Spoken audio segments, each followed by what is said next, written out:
If you look at villains in comic books, there are really two types of really big archetypal villains. There is what's called the opposite and what's called the dark mirror. General Zod is the dark mirror of Superman. He's a Kryptonian who just believes in the survival of Krypton and Earth. If it has to be sacrificed for that, so be it.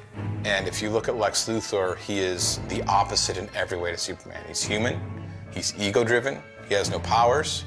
Luthor wants power and accumulates power, and Superman doesn't try and accumulate power, but he has power. And so you just see these two characters become adversaries, and it's a great, iconic hero-villain relationship.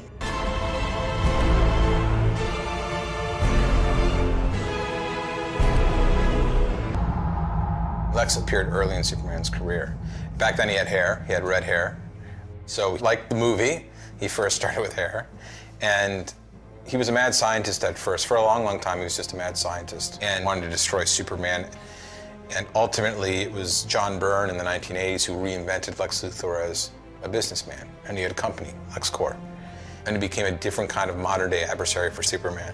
We wanted a character who would show us exactly what a genius entrepreneurial businessman who was constantly innovating would be like.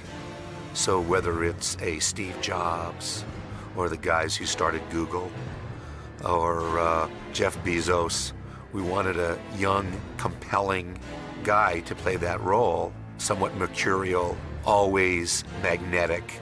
You can't take your eyes off him. There's a mythology around Superman, which is why there are kind of all these religious aspects to Superman. There are all these, you know, kind of frankly godlike parallels. Lex is the Satan, you know, he's the kind of all evil. You know, in the same way, I guess Satan is sometimes depicted as charming. So Lex in that way is like the kind of mythological evil.